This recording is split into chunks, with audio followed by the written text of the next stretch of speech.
ബംഗ്ലാദേശിലെ ഇടക്കാല സർക്കാരിന് അന്ത്യശാസനം നൽകി പ്രധാനമന്ത്രി നരേന്ദ്രമോദി. ഇനി അഭ്യർത്ഥനകളില്ല, പ്രവൃത്തിയിലൂടെ തന്നെ ബംഗ്ലാദേശ് ഒരു പാഠം പഠിക്കും. അതിനായി നിങ്ങൾ കാത്തിരുന്നോ എന്ന് ബംഗ്ലാദേശിലെ ഹിന്ദുക്കൾക്ക് നേരെയുള്ള ആക്രമണങ്ങൾ കടുത്ത നീക്കവുമായിട്ടാണ് ഇപ്പോൾ പ്രധാനമന്ത്രി നരേന്ദ്രമോദി തന്നെ കളത്തിലിറങ്ങിയിരിക്കുന്നത്. ബംഗ്ലാദേശിൽ ഹിന്ദുക്കൾക്കെതിരായ ക്രൂരതകൾ വർദ്ധിച്ചു വരികയാണ്. അവിടുത്തെ കാര്യങ്ങൾ കൂടുതലായി വിലയിരുത്താൻ ഉന്നത നയതന്ത്രജ്ഞനെ അയച്ചിരിക്കുകയാണ് നരേന്ദ്രമോദി സർക്കാർ. ഷെയ്ഖ് ഹസീന സർക്കാരിന്റെ പതനത്തിന് ശേഷം ഇതാദ്യമായിട്ടാണ് ഒരു ഇന്ത്യൻ നയതന്ത്രജ്ഞൻ ബംഗ്ലാദേശിലെത്തുന്നതെന്നതും ശ്രദ്ധേയമായ കാര്യമാണ്. വിദേശകാര്യ സെക്രട്ടറി ചർച്ചയ്ക്കായി ധക്കയിൽ എത്തിയിരിക്കുകയാണ്. തന്റെ വകുപ്പ് സെക്രട്ടറി വിക്രം മിശ്രി തിങ്കളാഴ്ച, അതായത് ഇന്ന്, ബംഗ്ലാദേശ് സന്ദർശിക്കുമെന്ന് കഴിഞ്ഞയാഴ്ച തന്നെ വിദേശകാര്യ മന്ത്രാലയ വക്താവായ രൺധീർ ജയ്സ്വാൾ സ്ഥിരീകരിച്ചിരുന്നു. മിശ്രി ബംഗ്ലാദേശിലെ വിദേശകാര്യ സെക്രട്ടറിയുമായി കൂടിക്കാഴ്ച നടത്തുമെന്നും മറ്റു ചില ചർച്ചകൾ നടത്തുമെന്നും അദ്ദേഹം വ്യക്തമാക്കിയിരുന്നു. ഷെയ്ഖ് ഹസീനയുടെ പലായനത്തിനു പിന്നാലെ അധികാരത്തിലെത്തിയ മുഹമ്മദ് യൂനുസിന്റെ നേതൃത്വത്തിലുള്ള ഇടക്കാല സർക്കാരിന്റെ കീഴിൽ ബംഗ്ലാദേശിൽ ഹിന്ദുക്കൾക്കെതിരായ ആക്രമണങ്ങൾ വർദ്ധിച്ചു വരികയാണ്. ബംഗ്ലാദേശിൽ ഹിന്ദുക്കൾ അടക്കമുള്ള ന്യൂനപക്ഷങ്ങൾക്കെതിരെ ആക്രമണങ്ങൾ വർദ്ധിക്കുന്നതിൽ ഇന്ത്യ നിലപാട് ഘടിപ്പിച്ചിരുന്നു.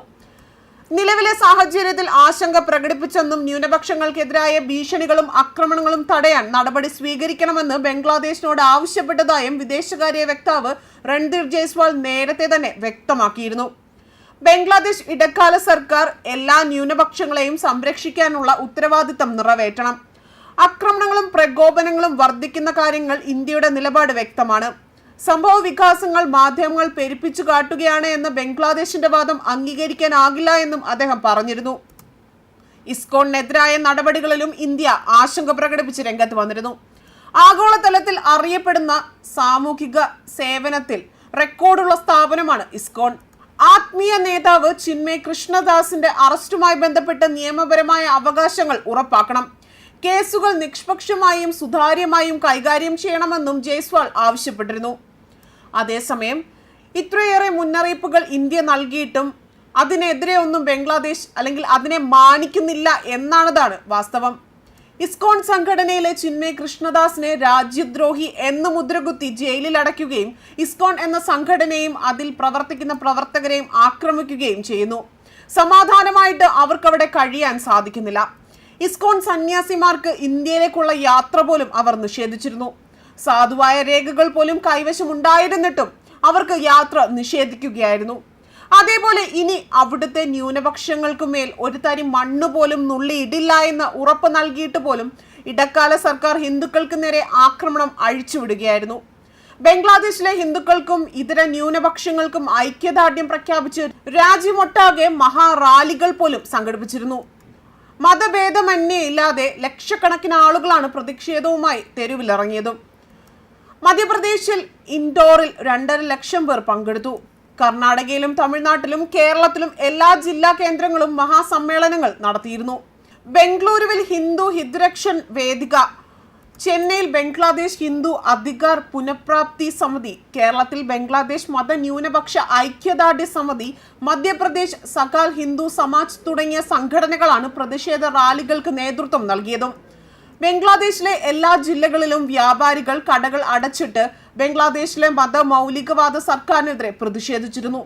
ജയ്പൂരിൽ സർവ്വ ഹിന്ദു സമാജിന്റെ നേതൃത്വത്തിൽ നടന്ന പ്രതിഷേധത്തിൽ 10,000-കണക്കിന് സ്ത്രീകൾ പങ്കുചേർന്നിരുന്നു. ബംഗ്ലാദേശ് പ്രധാനമന്ത്രി മുഹമ്മദ് യൂനുസിന്റെ കോലം അവർ കത്തിച്ചു. ബംഗ്ലാദേശിലെ ഹിന്ദു കുടുംബങ്ങളെ സംരക്ഷിക്കണമെന്നും ജനാധിപത്യ സർക്കാരിനെ പുനഃസ്ഥാപിക്കാൻ ഇടപെടണമെന്നും ആവശ്യപ്പെട്ട് പ്രധാനമന്ത്രി നരേന്ദ്രമോദിക്ക് കൈമാറുന്ന നിവേദനവും ജയ്പൂർ SDMനെ സമർപ്പിച്ചു. യുപിയിലെ വിവിധ സ്ഥലങ്ങളിൽ നടന്ന പ്രകടനങ്ങളിൽ മുസ്ലിം സ്ത്രീകളും അണിനിരന്നിരുന്നു. ആഗ്രയിൽ 100 കണക്കിന് സ്ത്രീകളാണ് പ്രകടനത്തിൽ പങ്കെടുത്തത്. GSC ഗ്രൗണ്ടിൽ നടന്ന സനാതൻ ചേതന മഞ്ച് പരിപാടിയിൽ ഹിന്ദു ആചാര്യന്മാർക്കൊപ്പം ഇസ്ലാം, ബുദ്ധ, സിഖ് പണ്ഡിതരും പങ്കെടുത്തിരുന്നു. സൂററ്റിലെ വനിതാ വിശ്രമിൽ നിന്ന് ജില്ലാ കളക്ടറുടെ ഓഫീസിലേക്കാണ് മാർച്ച് നടന്നത്. ഹിന്ദു സന്യാസിമാരെ ജയിൽ മോചിതരാക്കാൻ ഭാരതം ഇടപെടണമെന്ന് സനാതൻ ചേതന മഞ്ച് ആവശ്യപ്പെട്ടിരുന്നു. രാജ്യത്ത് എവിടെ ഹിന്ദുക്കൾ പീഡിപ്പിക്കപ്പെട്ടാലും അത് അവസാനിപ്പിക്കണം. സൂറത്ത് നഗരത്തിനുള്ളിൽ തന്നെ അനധികൃതമായി താമസിക്കുന്ന ബംഗ്ലാദേശികൾക്കെതിരെ കർശന നടപടി വേണമെന്ന് സമ്മേളനത്തിൽ പ്രമേയത്തിലൂടെ ചൂണ്ടിക്കാട്ടിയിരുന്നു. അതിനിടെ ബംഗ്ലാദേശികളെ ചികിത്സിക്കില്ല എന്ന പ്രഖ്യാപനവുമായി ത്രിപുരയിലെയും കൊൽക്കത്തയിലെയും ആശുപത്രികൾ രംഗത്ത് വന്നിരുന്നു. സിലിഗുരിയൻ സ്വകാര്യ ആശുപത്രിയിൽ നടന്ന ഡോക്ടർ ശേഖർ ബന്ദോപാധ്യായ തന്റെ ക്ലിനിക്കൽ ദേശീയ പതാക ഉയർത്തിയിരുന്നു.